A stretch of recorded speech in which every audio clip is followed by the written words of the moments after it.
kusema ukweli. Majirani sasa wakati waliniona niko na watoto walemavu hawanipendi hata kidogo. Nakuta hata mtoto hawezi toka kwa hii nyumba acheze na watoto wengine, wanakatazwa wataambukizana ugonjwa. Nakuta hata nguo mimi siwezi anika kwa kamba tushare na watu wengine. Hata ilifika wakati nikakaziwa hata choo. Sasa ndio nikalalamika, nikawauliza jameni, kwe naenda wakawakazia choo. Walinikazia hata choo, nikose mahali pa kuenda hata choo. Sasa ndio nikawauliza jameni, sasa nitakuwa aje? Ikawa sasa vile nitaitumia na lakini mimi ndio nitakuwa nafanya nini? Naiosha. Mtu mwingine hawezi shika ndani ati anaiosha. Na mimi nikakubali, nikasema nitakuwa naiosha sababu mimi ndio niko na shida. So wanawatenda kama wanyama. Sasa ni hivyo tu, sasa nitafanyaje? Na kuanika manguo? Sasa kuanika manguo ilibidi mimi nichukue jukumu ninunue kangu kakamba.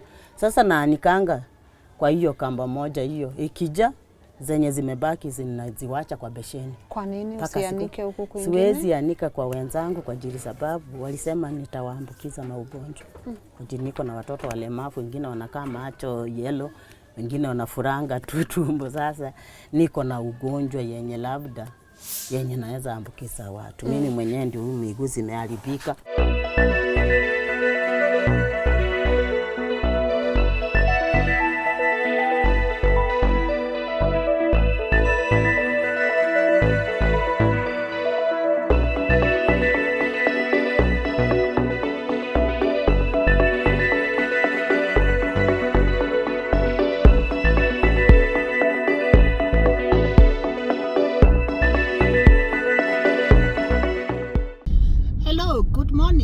Welcome to Tales of Wanjiku, and today's episode has brought us all the way to Rongai.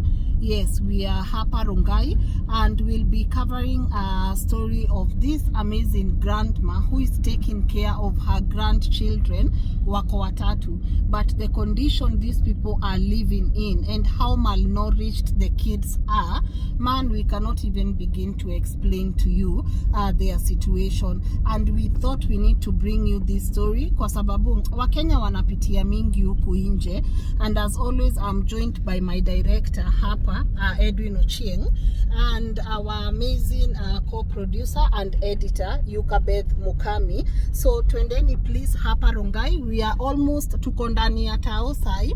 We want to meet this family and get to understand what exactly are they going through. So join us as we go to their home. Tunaenda kupatana na contact person wetu hii Naivas Mzee. Sai we are already in Rongai town.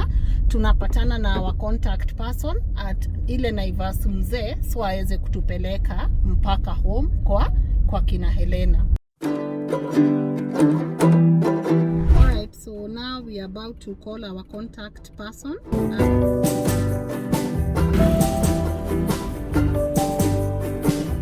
Hello. Mel. Tuko hapa kwa mall nje.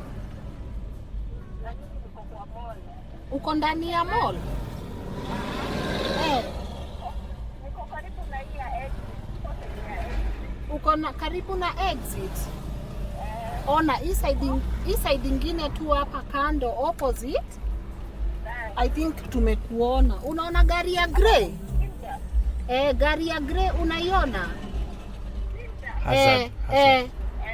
Oh, unaiona? Ndio ule.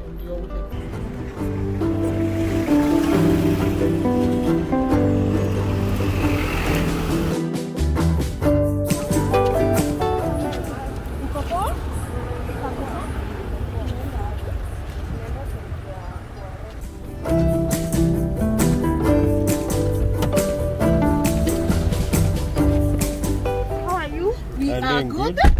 Okay. Yes. This is our contact person. Maybe ajiintroduce kidogo na atuambie tunaenda wapi.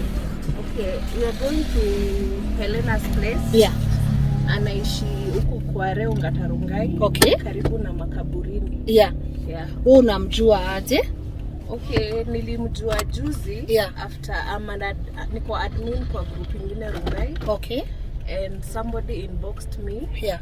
Akaniambia ni follow out about your story. Yeah. Okay. Nikaenda nikajua what is going on and it is not well. It's not well. It's not well. Kuna kaaje huko kwenye wanaishi? Hakukai poa. Hakukai? Yeah. Alright guys.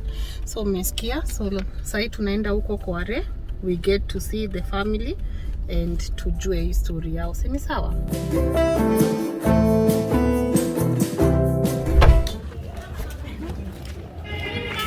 So we are here.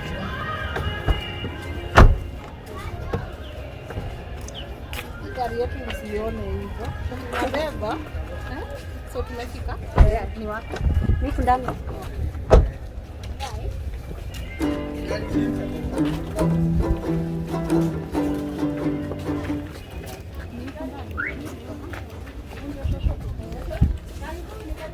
Shosho, habari? Nzuri. Kwa salama? Niko salama. Shosho kweli na hivi ni shasi. Wewe shosho. Kwa salama. Karibuni. Salimia watu wangu. Huyo ni camera person wangu. Anaitwa Edu Noche. Na huyo ni producer wangu anaitwa Elizabeth Mukami. Na huyo anaitwa aje? Mimi naitwa Angelina Msembe. Nikiwa mzaliwa wa Vihiga County. Shosho uko na miaka ngapi? Sasa mimi niko na miaka 50 sasa naelekea 51. Kwa hivyo si mbaya sana. Huko ndio nyumbani? Hapa ndio nyumbani peke naishi. Kwa nini unaishi wapi sasa? Sasa naishi kwa hii mlango hii yenye msichana amesimama. Hapo ndani? Sasa nilikuwa naanika tu nguo za mtoto. Haya basi. Sasa nasema mkaribu hapa kwetu. Asante. Tupeleke. Haya. Karibuni. Iko sawa kesho. Tutoe. Ingia, tunaweza kuingia. Mimi nitafikia vibaya. Ingia tu. Lina pana ingia tu. Sawa. Hapana. Acha watu sitoe jamii. Sasa mambo. Joy. Ati? Elena. Elena sasa. Na kuja ukae hapo usiogope. Kuja tu ukae hapo. Unaitwa nani? Joy. Unaweza toshea. Tunaweza toshea sisi wote. Na shosho karibu tu. Nikalia hapa. Na aka kanaitwa nani? Aka kanaitwa Ezekia. Ezekia? Aka ni kijana? Aka ni kijana. Na utu ni tusiana? Na utu ni tusiana, utu tuwili. Okay. Ezekia? Sasa Ezekia aongei bado? Ezekia aongei wala tembei. Yeye ako tu hapo hivyo. Ako na miaka ngapi? Sasa ako na miaka 6 na nusu. Okay. Helena Helena ndio huyu. Na Joy. Ezekia, Helena na Joy. Helena. Mambo. Smart. Unaenda church? Leo hajaenda lakini anaendanga church. Anaendanga church. Alright guys, so as you can see, this is where today's episode of Tales of Wanjiku has brought us. Amazing kids hapa mnaona and their shosh. So let's get to hear their story na tuelewe what exactly is going on. Sini sawa? Kwa majina yangu najulikana kama Angelina Msembe. Mimi ni mzaliwa wa Vihiga County. Kijiji Kenya kinaitwa Gavaraji. Na nikaoleka Migori County. Kijiji Kenya kinaitwa Kiberoti. Sasa na naishi hapa Rongai makaburini. Hapa makaburini? Hapa makaburini. Nikiwa na hao watoto wajukuu wangu. Wanaitwa nani? Watoto wanaitwa ni Helena na Ezekia na Joy. Ambapo Joy ndio mkubwa, alafu Helena anamfuata, alafu Ezekia ndio mdogo. Okay. Hebu nielezee hadithi yako. Sasa hadithi yangu mimi kusema ukweli, mimi wakati ndio nimezaliwa, nimepata watoto na ikafika wakati watoto wamekuwa wakubwa. Na kijana akiwa ni mtoto wangu mkubwa, kafanikiwa naye akapata nyumba. Hiyo nyumba sasa naye akashindwa. Ikaonekana bibi naye ameaga, amemwacha. Bibi aliaga lini? Sasa bibi aliaga mwaka wa 2017 mwezi wa 11. Sasa kijana naye sijui ni kama alishutuka. Mimi niliitwa tu nikiwa hapa Rongai, nikaambiwa watoto wako kwa ploti peke yao kwa nyumba. Kwa ajili walikuwa wanaishi kwa nyumba za kupanga. Hebu tuende tu pole pole. Sasa hawa watoto ni wa kijana wako? Hawa watoto ni wa kijana yangu. Mama yao alikufa? Mama alikufa. Mama yao alifanya nini? Mama yao tu ni pressure wanza tu usiku wa manane kufikia asubuhi akawa ameaga. Sasa So, akazikwa? Akazikwa, lakini sasa ndio mimi nikatoka huko nikarudi huko kwa kuwa mimi nilikuwa nashughulika tu, nilikuwa nafanyia watu kazi ya nyumba. Huko Nairobi? Huko Nairobi. Ulifika aje Nairobi na ulikuwa unafanya nini na bwanako wako wapi? Sasa mzee huyo tulikosananga kitambo hapo miaka ya 1990. Sasa tukawachana. Sasa na mimi nikakuja huko kwa watoto walikuwa wadogo.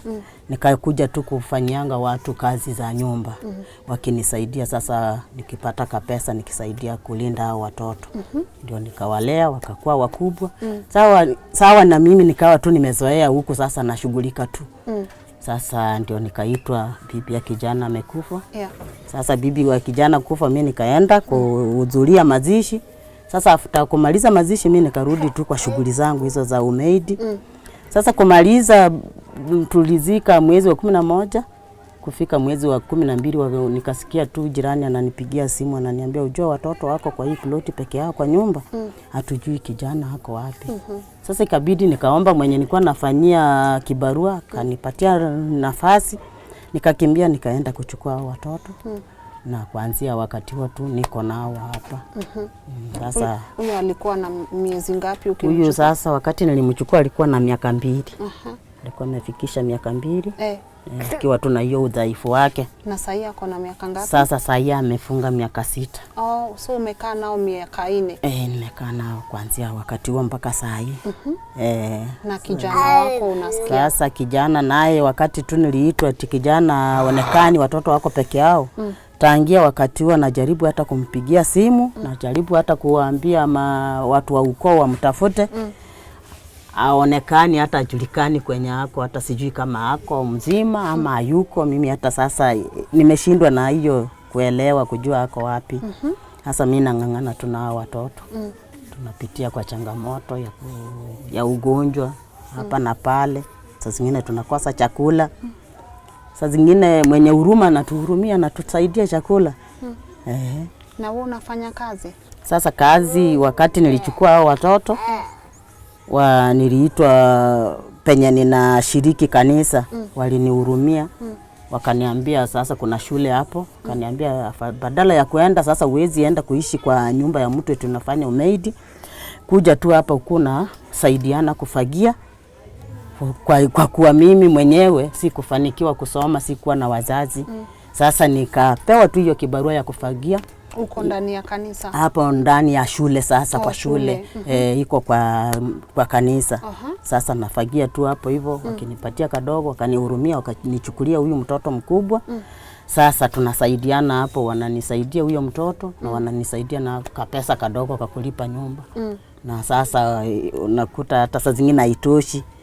Lakini Mungu ananitumia wenye huruma. Mtu ananisaidia. Tunapata kula. Tunaendelea tu hivyo na hiyo maisha magumu hivyo.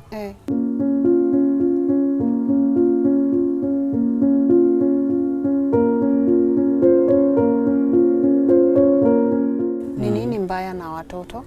Sasa watoto kwa vile sasa siwezi jua kama huyu atembei aongei na ule mwingine naye alipooza upande moja.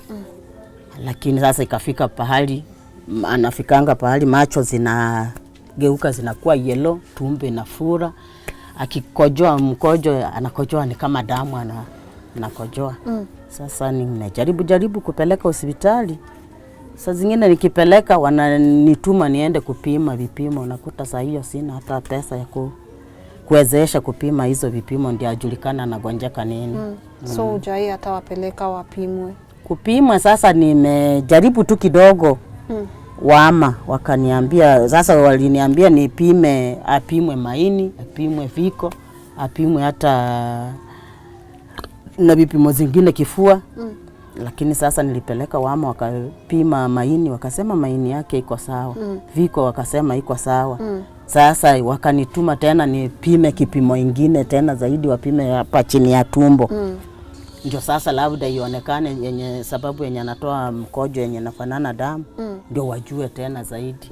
Kaonekana kufika hapo nikakosa uwezo kabisa. Kawa tu sasa mimi niko tu hapo sasa, nikalemewa na kila kitu. Huyu naye nampelekanga tu Saitoti kwa jiri, yeye baridi kimchapa kidogo kifua inashikana. Sasa nikimpeleka Saitoti wanaenda wanamweka tu kwa oxygen, inachapa hiyo kifua inafanya nini, narudi sawa tena, narudisha kwa nyumba. Hiyo pesa unatoanga wapi?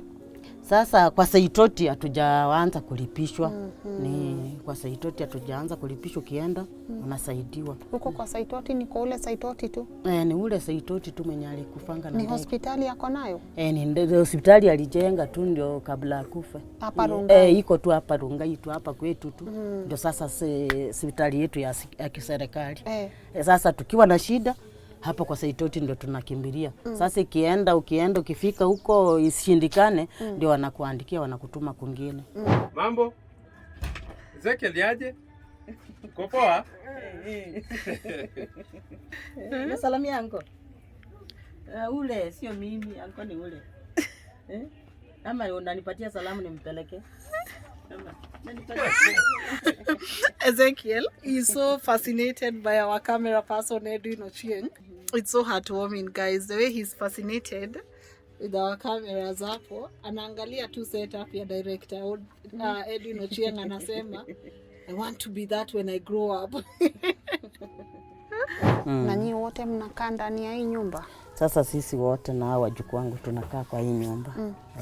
Hapa watu wanawachukulia aje? Sasa watu kutuchukulia, kusema ukweli, majirani sasa wakati waliniona niko na watoto walemavu hawanipendi hata kidogo. Nakuta hata mtoto hawezi toka kwa hii nyumba acheze na watoto wengine, wanakatazwa wataambukizana ugonjwa. Nakuta hata nguo mimi siwezi anika kwa kamba tushare na watu wengine. Hata ilifika wakati nikakaziwa hata choo. Sasa ndio nikalalamika, nikawauliza jameni, kwe naenda wakawakazia choo? Walinikazia hata choo, nikose mahali pa kwenda hata choo. Sasa ndio nikawauliza jameni, sasa nitakuwa aje? Ikawa sasa vile nitaitumia, na lakini mimi ndio nitakuwa nafanya nini? Naiosha. Mtu mwingine hawezi shika ndani ati anaiosha. Na mimi nikakubali, nikasema nitakuwa naiosha sababu mimi ndio niko na shida.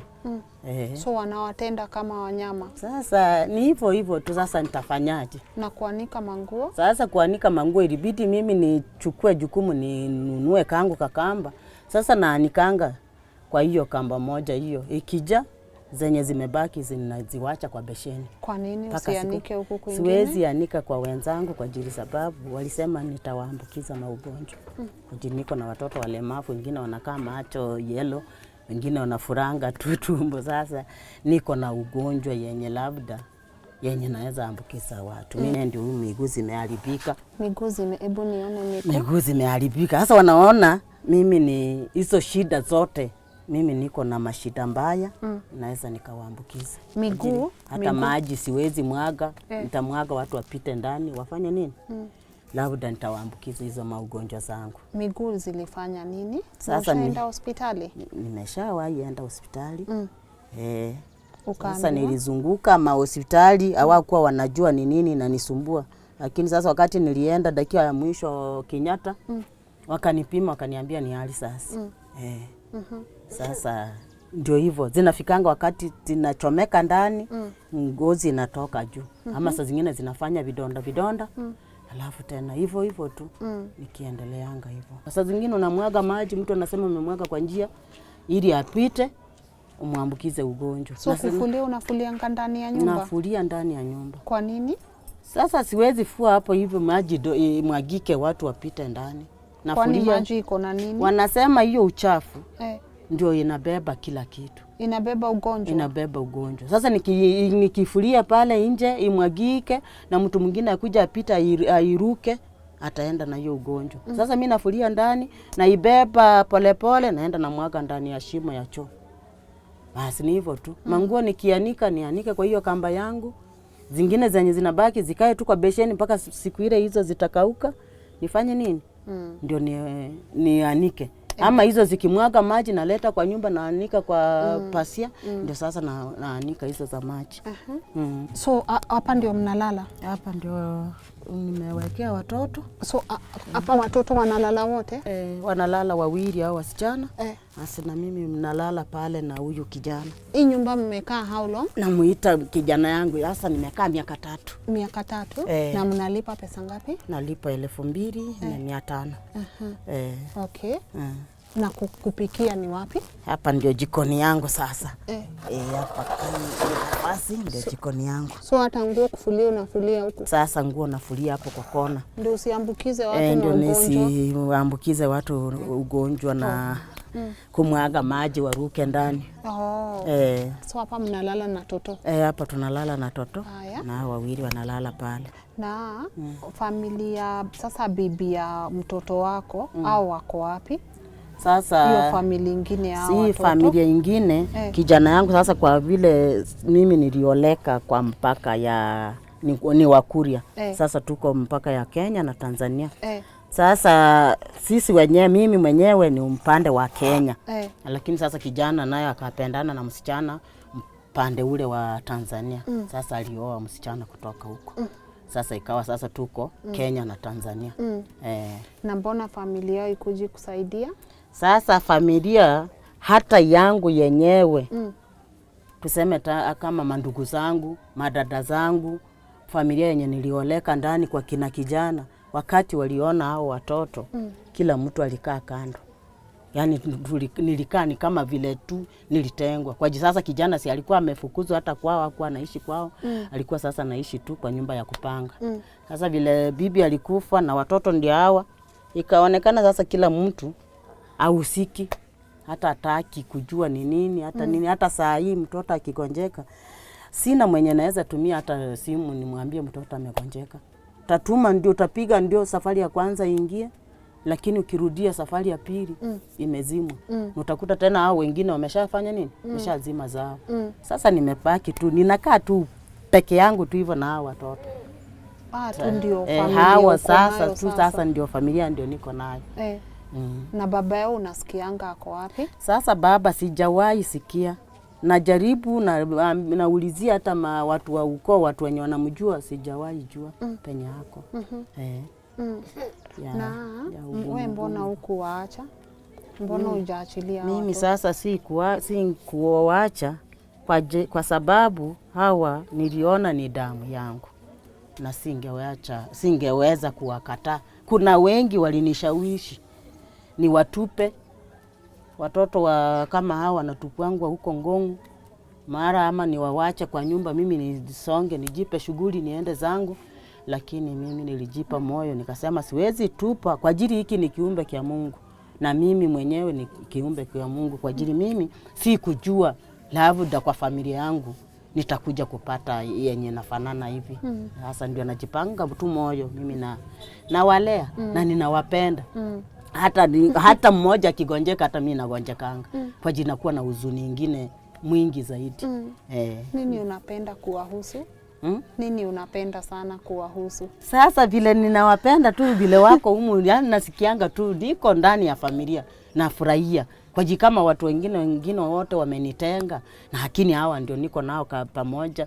Sinafurahia nikiita huyu akiitika, hata kama aongei anafurahia, na mimi mwenyewe najipa furaha ndani ya moyo wangu. Hao wengine nikiona wametoka wamerudi nafurahia. Naona sasa hii ndio familia yangu ya karibu. Na watu wanapokudharau hivi unahisi aje? Sasa watu wakinidharau kama mwanadamu najisikianga uoga. Sasa zingine hata naanza kufikiria ama kweli vile wananiambianga ningetupa hao watoto kweli nianze nitupe, lakini kitu kingine nakuja na niambia hapana. Waacha tu mimi ningangana, ni afadhali nikose kuongea na mtu mwingine, lakini nishikirie nini? Nishikirie walio wangu. So umewashikilia kabisa. Sasa nimewashikilia. Sio nangi sasa kama kuna ugumu, hata tulale nje nawaambianga tu nachamsha maji. Nawaambia kila mtu kikombe moja moja. Na tunakunywa tunalala. Tunaamka asubuhi nawaambia mko sawa, huyu anaruka juu. Nafurahia. Bora hiyo furaha. Bora tu hiyo furaha ndio nasikianga tu ni kitu ya maana kwangu. So hii ndio family tu. Sasa hii ndio familia tu ndio niko nayo.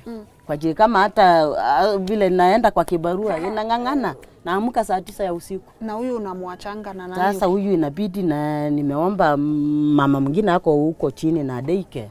Nikamwambia jameni, unanilindia.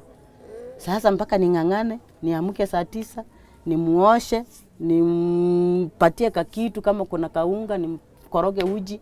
Kama hakuna hiyo, na chamusha hiyo maji, nampatia kikombe mzima. Mwambia sawa twende, namweka kwa mgongo kitu masaa 11 hivyo, nampeleka. Naenda na wawacha hapo hivyo, tunatoka na huyu mwenye sasa naendanga na yeye huko. Kwa hivyo Joy tu ndio yako sawa? Joy ndio yako tu sawa. Hako class? Sasa hako PP2. Grade 2. Grade 2. Na hiyo kazi unafanya wanakata pesa yake sasa ya shule hiyo wanakata na wananisaidia, ingine haitoshi. Lakini sasa ni kama tu kunisaidia kwa jiji, sasa wanakata tu kadogo na hiyo ingine wenyewe wanafanya nini, wananisaidia tu hivyo. Ungetaka kuambia nini? Ni shukurani tu, mimi nasema tu na asante. My name is Joy Siba. I am in grade 2. And my sister is called Helena Wegesa, and my brother is called Ezekiel Chacha. Okay. And grandma? And my grandfather is called Angelina Musimbi. Oh, your grandmother? Father. Who is this? Grandfather. This is your grandmother. No, this is your grandmother. Father. Okay, here is the thing. Here is the thing. Grandmother is the female, grandfather is the male. Right? For real? You agree? Na Joy, kuna maswali ameanza kukuuliza? Sasa Joy yeye maswali yake yanaulizanga, saa zingine analetanga maswali ya huzuni. Anakuuliza kama babako wapi, ataonekana siku gani. Na ni kwa ajili mama, najua mama alikufa, lakini baba naye. Sasa akifika hapo nasikia ni kama unahuzunika tena, namwambia hapana, wewe wacha tu, atakuja tu siku ile atajisikia. Ongea na Wakenya. Mzungumza na Wakenya. Sasa mimi ningependa tu Wakenya mahali popote waiko, kama wananisikia, wenye wako na moyo wa huruma, moyo wenye wanaweza nikumbuka na wanijali, wanikumbuke tu mimi pamoja na hao watoto, jinsi naweza ishi, jinsi wanaweza pata uponyaji, jinsi wanaweza kuwa kama Wakenya wengine. Ni hiyo tu. Ni hiyo tu? Haya. Sina mengine mengi. Penye baba ya watoto wako, kijana wako, ungetaka kumwambia nini? Sasa baba ya watoto penye yako, kama ananisikia ama anajua, mimi ningemuomba tu tusaidiane kulea watoto. Kwa jimi niliona hata yeye ni angalau ni kijana, na ambapo singemwachia labda hizo mizigo zote, mimi ningemuomba tu tusaidiane. Na mwenye yako na roho tena ya huruma, tena atanisaidia. Uko na simu? Mimi niko na simu. Unajua namba yako ya simu? Namba yangu ya simu naijua. Unaweza peana na majina yote? Peana. Namba yangu ya simu ni 07 12 35 41 62. Na majina yangu ni Angelina Musembe. Kwa ID imeandikwa hivyo? Kwa ID imeandikwa hivyo. Kwa M-Pesa itakuja hivyo? Kwa M-Pesa imeandikwa hivyo. Angelina Musembe, hiyo ya 3 ni Nkori. Ambapo ndio alikuwa mzee wangu. Haya basi. So mi najua usaidizi utakuja na najua kila kitu inafanyika na sababu, si ndio? And as you guys you can see, there's absolutely nothing wrong with these kids. They are not a curse, si devil worshippers. Maji haiwezi kupatia ugonjwa. I mean, it's so unfortunate that we live around people who think such kids can even infect them indirectly kwa sababu ya venye wanaka. I think what I can see ni these kids, they just need a proper medical attention. Obviously, Helena, you can tell something with the kidney or the liver, I don't know. I'm no specialist, but I know someone who is watching this will definitely help this family. Wapate, at least watestiwe, tuone ni nini mbaya na watoto. Obviously Ezekiel joints zake ziko na shida, so he needs a lot of help, but I know definitely they'll get the help. But it's sad that we live in a community where when people see such a family, the best they can do is wawaite sijui wako na mashetani o sijui kas o nini. There's nothing like that. Tuwezi ambia mtu asianike nguo kwa kamba zako ati utaambukiza watoto wao. That's pure nonsense. So let's see the best way we can help this family. They are happy. Ezekiel mumeona, he's so fascinated na director Edwin Ochieng. Anaangalia tu akiset kamera zake, so you can tell this is a boy mwenye akipata usaidizi he will be so technical, and that's why it's important to walete hii episode ya Tales of Wanjiku, so you can see how normal Kenyans are living and also how normal Kenyans are treating other normal Kenyans. If you're out there, man, just take care of your neighbor, love them. Acheni tu hii vitu ya sijui mara watoto watatuambukiza sijui nini. All this family needs is someone mwenye anaweza washika mkono, mtu anaweza wasaidia. Na venye Shosho Helena amesema, namba zake zote ndizo hizo hapa na majina zake zote ndizo hizo hapa. So let's see what we can do. I'm sure we'll be back for an amazing follow-up ya hii story, but I refuse to accept that our watoto wako na sijui kas ama sijui shetani ama sijui nini. Now let's hold their hands, and thank you so much Director Edwin Ochieng for shooting this episode, and today you got to see my co-producer and editor Yukabeth Mukami. She comes up with most of these episodes, so thank you so much, and I believe we as a team, we are bringing you content that has the ability to impact other people. So Shosho, all the best. Wewe kuwa tu na huo moyo, hakuna kitu mbaya na hawa watoto. Ni sawa, wewe fua nguo, Mungu atakufungulia mlango, upate pahali unaweza anika nguo bila watu bila wasiwasi. So acha si tuende na Mungu awabariki. Tutaacha kidogo ya chakula hivi na hivi, lakini all in all the best. Haya, bye. Haya, bye. I'm happy today, So happy in Jesus. I'm happy because he's second away. My sister away. I'm happy, so happy Today, if you're happy and you know. clap your If you're happy, hands, you know, clap your hands. 1, 2. if you're happy and you know, and you really want to show. If you're happy and you know, clap your hands. Helena, clap your hands. Piga makofi tuone. Piga makofi. Helena anajua kupiga makofi. Unaona napiga. Isa hiyo ndio yake sasa. Hiyo ndio style. Hiyo ndio style.